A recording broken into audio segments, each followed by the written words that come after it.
Hey guys, welcome back to the Joe Silverback Show. I'm your host, Joe Bunton, and today we're going to be talking about natural parenting, natural childbirth, the continuum concept, the magical child, and unschooling. I've gotten inundated with people asking me about Nature Outside, Nature Inside, my first book, which chronicles my wife and I and our home education with our children down at the seashore. And this is answer to some of the questions I'm getting. So first and foremost, if you ever hear me talk about home birth, I deeply believe in a woman and her partner taking power back into their hands, and I believe that's the beginning of giving power to our infants and children, that innate, biologically, genetically, instinctively, we have all the ability to do most of the basic things ourselves, yet we've given up power to a lot of different institutions, and starting with hospitals and doctors, etc. Now, having said that, I don't want to get bashed about danger and risk, so just let me repeat what I've said multiple times. I'm sharing with you my beliefs, my values, what I have done, but I would never ever wish to impose those upon anybody. I just want to share experiences for those people who are interested in those experiences and want to explore the possibility of those on their own. And ultimately, you and your partner, your mate, your husband, your wife are needing to choose the best options for yourself that you feel most safe and secure in. Always, always, always, always, always. So I don't want to continue on with that too long. Now I'm going to tell you about my own personal experiences. And I think I've chronicled this before, but I knew a doctor, a pediatrician, 25 years practicing in La Jolla, and he was quite well known. And he was close with a friend of mine, and much older than me, but close enough that I could call him and ask him, now that he was no longer a practicing pediatrician, would he come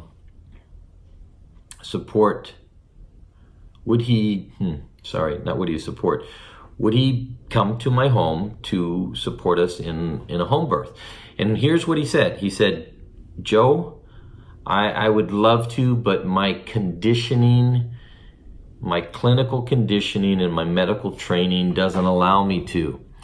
In other words, and he gave up his practice and was teaching at Esalen Institute and writing books on other things that were important to him, but he felt like his whole industry was way off the mark, but he himself believed that he couldn't escape his own conditioning. And so what he did, bless him, was refer me to a midwife whose child, whose child he birthed with her, helped her give birth. And by the time I met her, she had attended the birth, 900 births.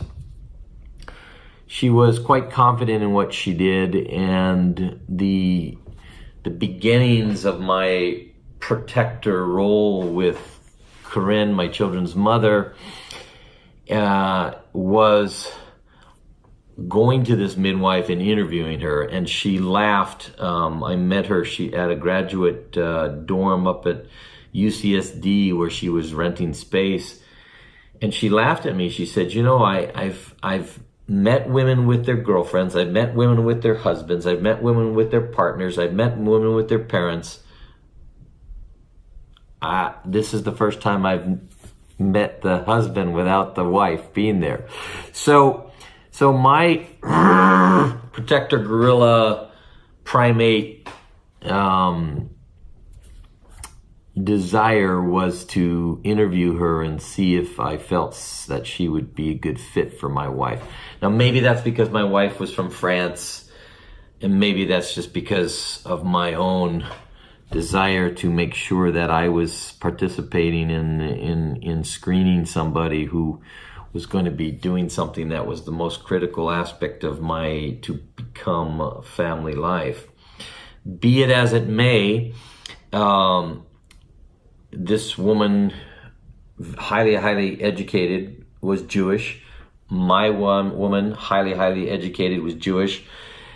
They had a connection in a way that was quite beautiful in terms of womanliness, even though my wife was very, very reserved, conservative, shy, quiet, and this woman was bohemian and California hippie, and but there was deep, profound respect that developed there, and that was a beautiful thing.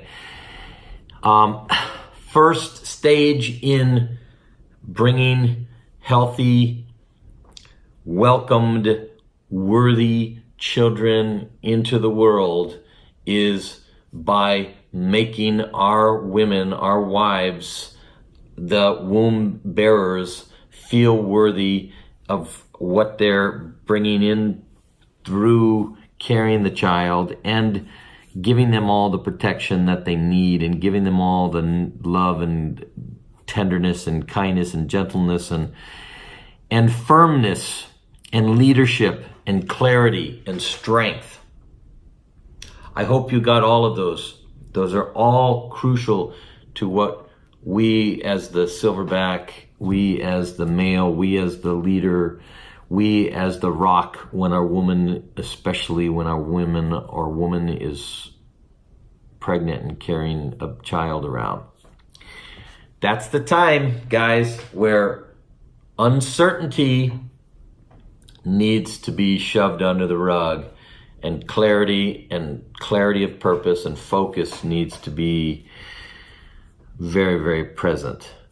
So home birth, to me, the beauty of home birth is the empowering of woman into motherhood, the taking control of what eons of evolution have given her as her natural, most miraculous of all abilities, and that is the ability and the miracle of giving birth and bringing new life into the world.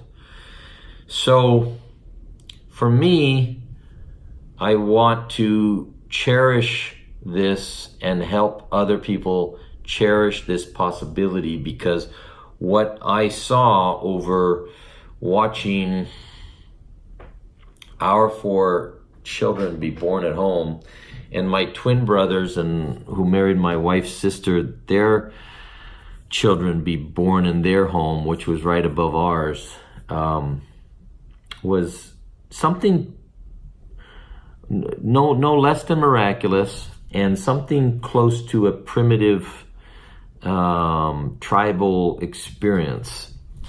And that brings me into part 2 of this video, which is from home birth to bonding, and Gene Liedloff's research and wonderful literature called the CONTINUUM concept. Again, nothing I say is to point a finger at blame or shame to anybody who cannot do any of these things.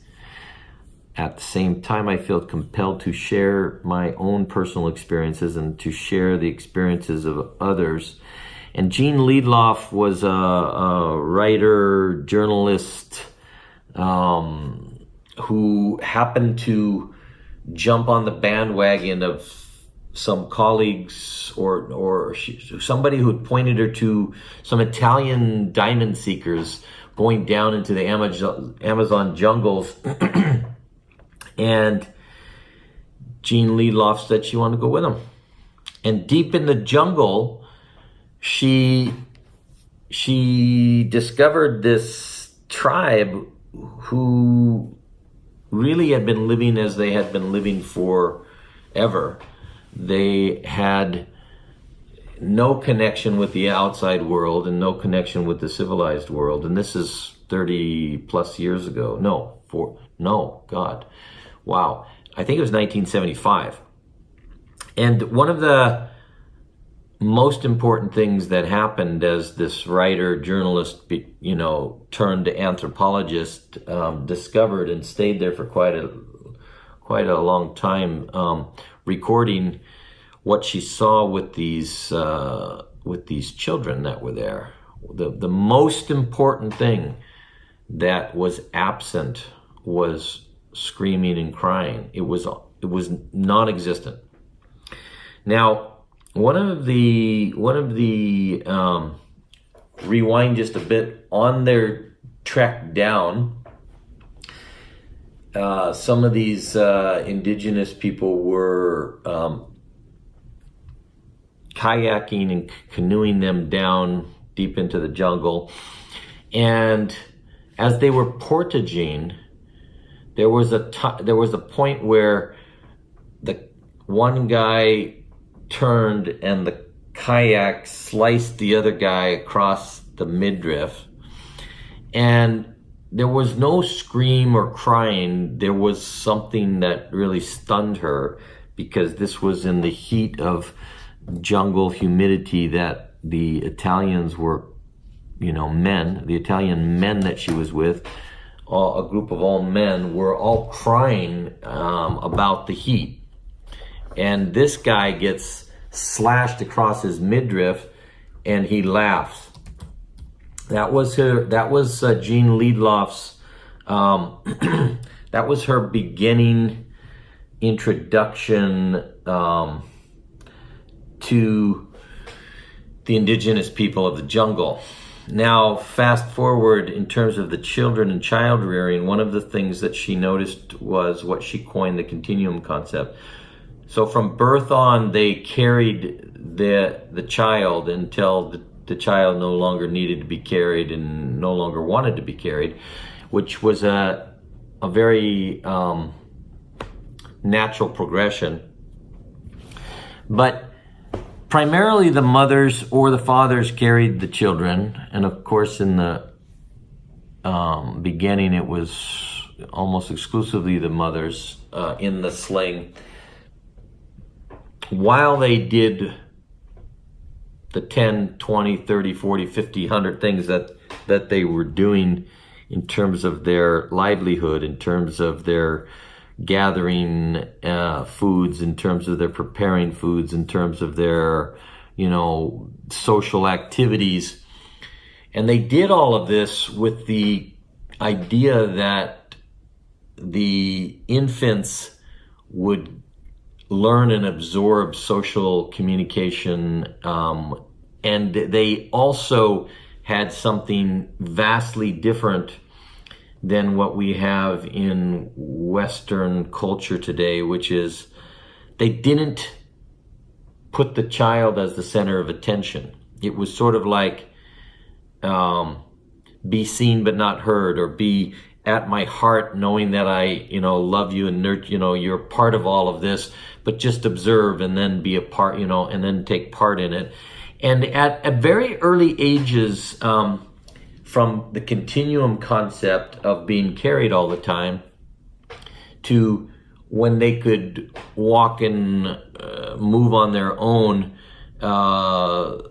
these indigenous peoples just went about their business and let the children go about their business, because there was an awareness that every child has a purpose too to partake in, and every child will find that purpose by observing and not by being handheld.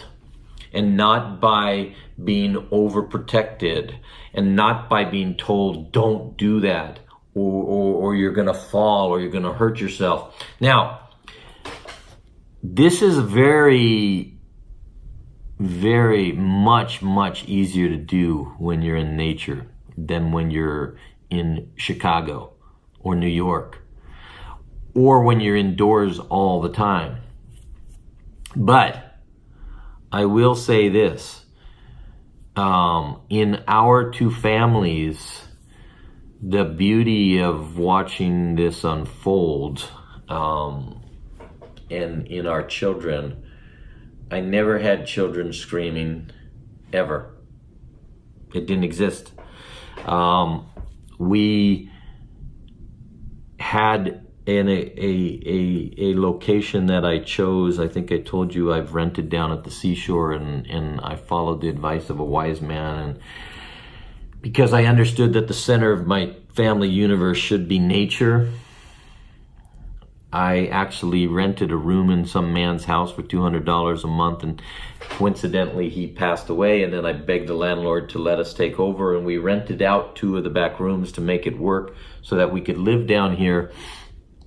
And a miracle of observation took place where I saw exactly what Gene Leloff saw with indigenous peoples who hadn't really changed since prehistoric times. I saw my children just naturally